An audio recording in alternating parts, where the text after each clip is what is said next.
Highland Engines. Written and told by Kiefer Adams. It was evening on the Island of Sodor, and all the engines were returning home following a good day's work. Gordon had just finished with the express and was making his way back to Tidmouth Sheds. Up ahead, he could see Donald and Douglas. The Scottish twins were rather excited. "You seem to be in good spirits," said Gordon. "Has Lord Callan given you another special?" "It's better than that," said Donald. "Evander's coming to the island." "Who's Evander?" asked Gordon. "Evander is a friend of ours from Scotland," replied Douglas. "He's a Highland engine." Gordon raised an eyebrow. "A Highland engine?" "Och, of course," chuckled Donald. "That's the nickname we gave his class. They're all painted in a rich yellow coat like our Molly." "It'll be so exciting to see old Evander again," said Douglas. "He's coming to the island tomorrow with his enthusiasts. I'm sure they're going to love the Island of Sodor like the mountains of Scotland back home." "Well then," said Gordon, "we'll make this Evander feel especially welcome." Gordon then puffed back to Tidmouth Sheds to tell the others the good news. Donald and Douglas returned to the sheds of the Little Western, excited to see their old friend again. The next morning, Donald and Douglas were making a delivery of supplies to Marron Station. Douglas's trucks had just been unloaded when a loud, shrill whistle was heard. "It's him, Doggy!" cried Donald with excitement. And sure enough, a large yellow tender engine puffed up beside them. "Oh, great," he growled. 57646 and 57647. Donald and Douglas were surprised. "Don't you remember us, Evander?" asked Donald. "Too well, that's the trouble." Evander sniffed. "Don't think I've forgotten all the juvenile quips you used to pull back on our old lane." The twins could not believe what they had heard. "We're not those engines anymore, Evander," said Douglas. "And if you don't mind for the future, our names are Donald and Douglas now. There's no need to call us by our former numbers." "I'll call you whatever I want," scowled Evander.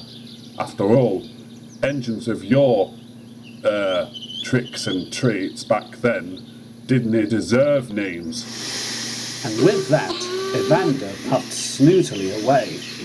"I can't believe it," spluttered Donald.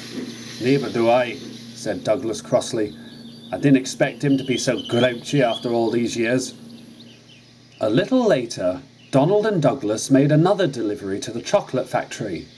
As they rested in a siding, for Donald to take on water and Douglas to follow suit, Thomas came past. "Well, hello, boys," he puffed. "Gordon was telling us about your visiting friend. Have you seen him?"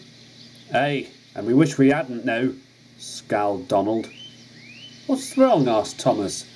"By the sounds of what Gordon told us, you were excited to see your, Evander, was it?" "Aye, if he wasn't so cross with us for how we were in the old days," said Douglas.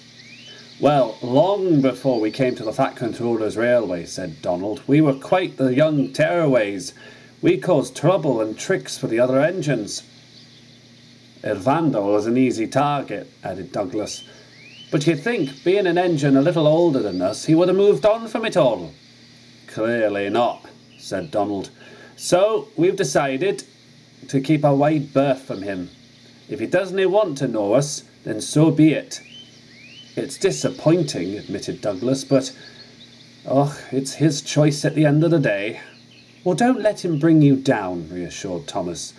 "After all, just because he was rude to you doesn't mean you should do the same.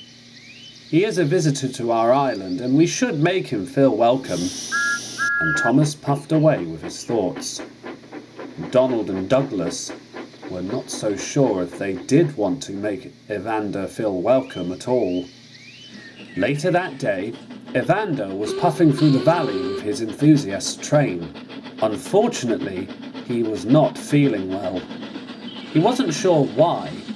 Maybe it was bad coal, Maybe it was contaminated water. He didn't know. But whatever it was, he was growing sicker by the minute. Evander tried climbing a steep hill. It almost took it out of him. I'm sorry, driver, He panted. I didn't think I can make another wheel turn. Eventually, Evander had to admit defeat and stopped just outside a small junction. His passengers were anxious. "We might as well call for help," said Evander's driver. The fireman went back down the line for a telephone box. All Evander could do was groan. He secretly felt like he had let his enthusiasts down. A few minutes later, Evander's fireman returned. "The Fat Controller's just sent some help up the lane," he reassured the driver. "They'll be here in a few minutes." Evander was starting to wonder who had come to his rescue, until two very familiar deep-toned whistles caught him by surprise. Donald and Douglas puffed up side by side next to Evander. "Did someone call for a wee bit of help?" said Donald. The twins couldn't be cross at a time of an emergency. This surprised Evander. Och, I never expected you two to turn up. He puffed.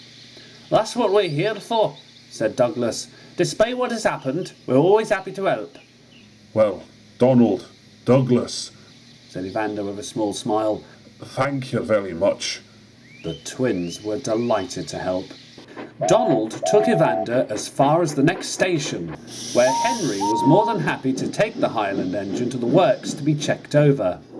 Douglas then backed onto the train, and when Donald joined him a few minutes later, they managed to get Evander's enthusiasts home. The twins were quite pleased to have helped, and the Fat Controller couldn't resist singing their praises for a job well done.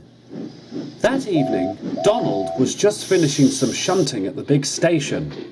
He was resting in the shed when Douglas pulled in. "Och, Donald, there you are," he called. "I'm not difficult to find," Donald chuckled. "How's Evander?" "Well, Edward saw him at the works while he was having his tubes checked," replied Douglas. "He told me that Evander's doing just fine. He'll be ready for his return journey tomorrow." "Excellent," said Donald. "Here, Dougie, wasn't it nice for him to call us by name for a change instead of our old numbers?" "Hey, it was," said Douglas. "Do you know what? I think we've finally won him over after all these years. He now understands what we Scots can do." Donald humbly agreed. As Douglas had said, Evander recovered quickly and was soon out of the way the next day with his enthusiast special, heading home for Scotland. Donald and Douglas couldn't resist a verse or two of their favourite song, "Or Lang Syne," as Evander pulled away. The Highland engine made his own promise, to let the engines of the Scottish region know that Donald and Douglas, formerly 57646 and 57647 in their younger days, were doing just fine and enjoying their new life and friends on the Fat Controller's railway.